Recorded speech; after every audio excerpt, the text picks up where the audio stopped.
Hey there, we're glad you're back with us again today. And we thought it'd be fun to talk about altars.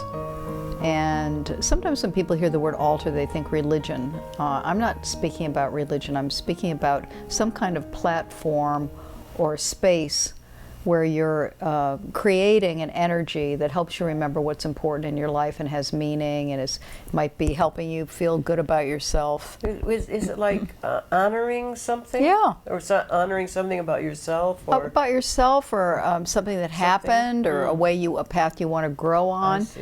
When people do an apprenticeship with me, we always start with the outer altar and what that looks like. Some people want them in their backyard around nature.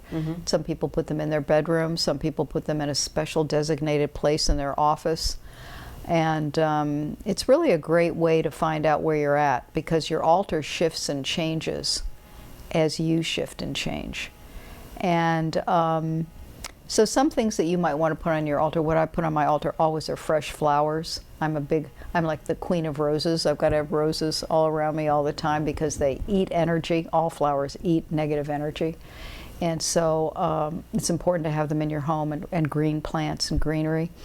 And I have a picture of Kuan Yin, the goddess of compassion, who I work with. And I have a picture of the spirit animal I'm working with at the time. I've been working with a tiger for many, many years, and I have a picture of a tiger. We talked about tiger. And let's see, but it can shift and change as I go to another, rung on the ladder.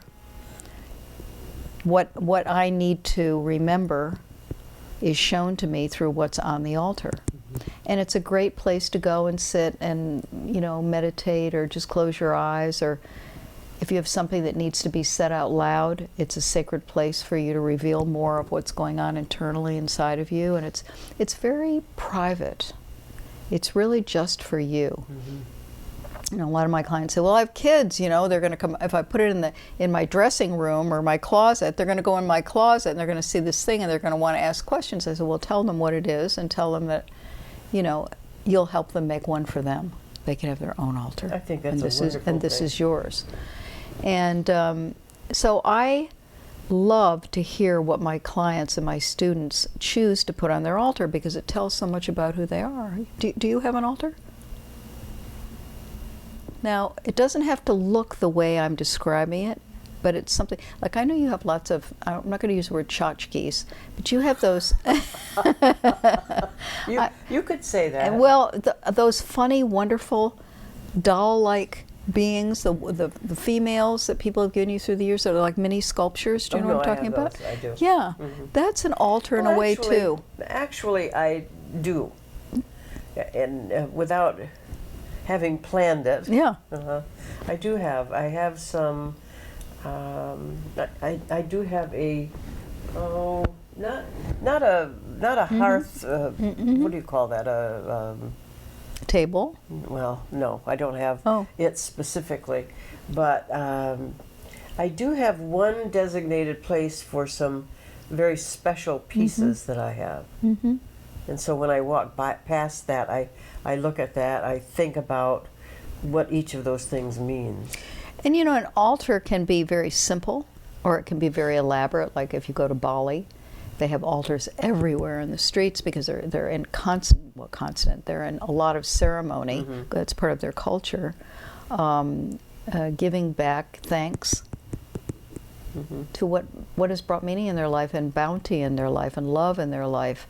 And that's another thing. When you're trying to manifest something with this wonderful energy that we're working with, the altar is a way to remind you and to keep you in sync with that intention. That's true. And so, some people put fruit on their altar, or they offer some food to whoever they want to show up for them on their altar.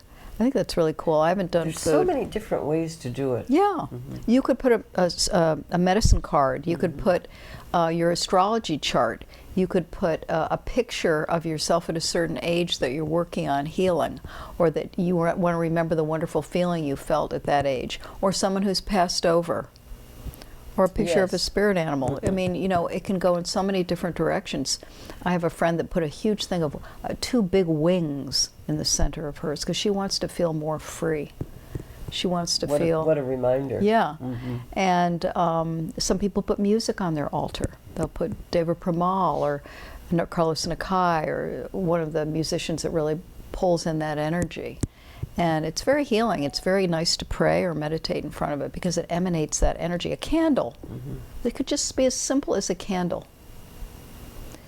And then, you know, you get to a place where you learn to go to that altar, to trust that altar. It becomes very safe for you and sacred for you. And then it's time to internalize and to go inside on your own journey to construct your own inner altar, so that you can go to that, whether you're traveling someplace in the world or you're visiting a friend, or you say, you know, you're jammed in traffic somewhere. You can just close your eyes and you can go down inside and go to this space that's designated just as a place where you want to be in a sense of honoring your soul and your spirit and your life. Yeah, and that's kind of what I do when I ask someone to tell me about a time they were someplace and they experienced a moment of oneness. Yeah.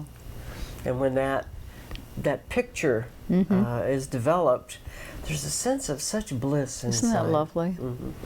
Yeah, and an altar can be anything. It's because it's a metaphor, really. Yes. I mean, you can build it and you know, have it be practical and pragmatic, but the inner altar can be anything. It can be a swirl of color that's healing for you. You know, it's kind of curious to me because religiously, you know, there are altars in churches. Yeah.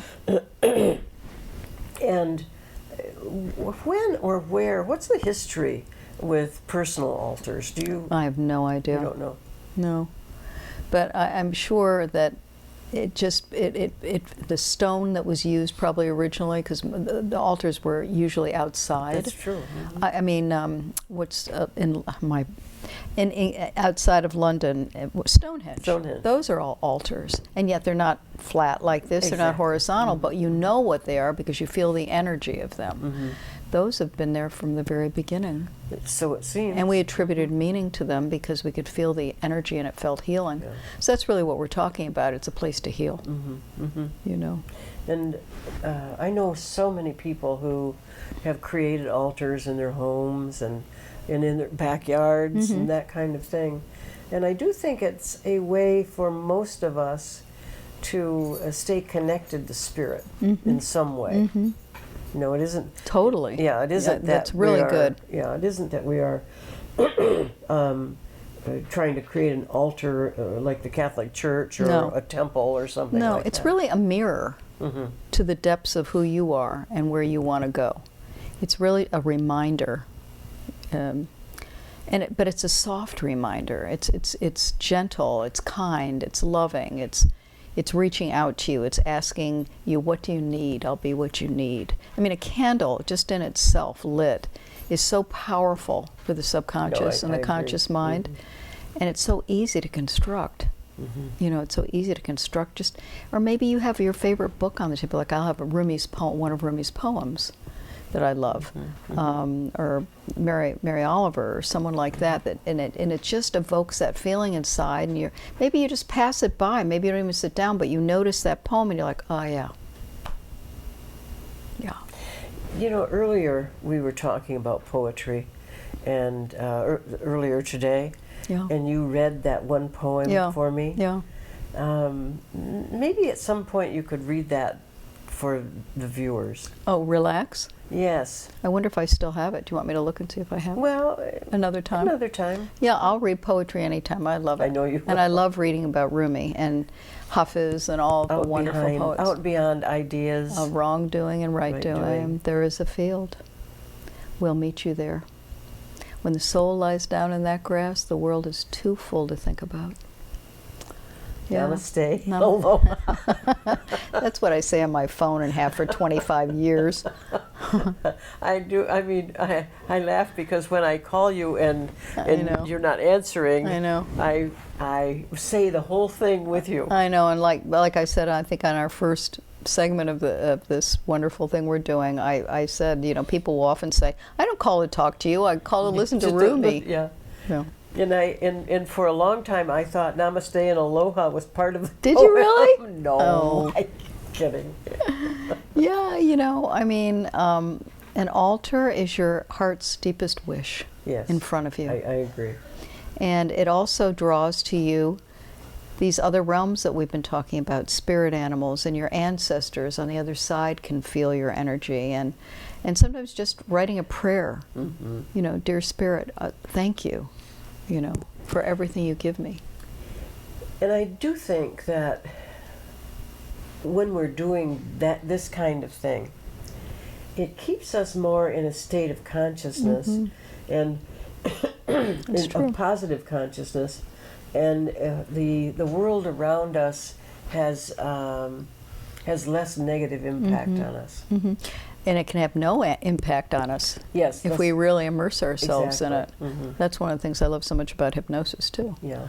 You know, because you lose track of all of the extraneous information that's going on around us right now in particular. Right. That's what we're really wanting to do with this series with you, is to give you tools so that you're not at the effect of anyone or anything going on out here, except for to the point you want to be, where you feel safe and comfortable and loved and happy. That's really what we're going for. Well, that was always our intention. Yeah. It's both of our intentions in our life too. you know. Exactly. We just want to share that with you, and we're so glad you came today. Thank you. Oh, and please do subscribe. We'd love it. And absolutely don't forget to click the notification bell. Yeah, please. And we'll see you next time.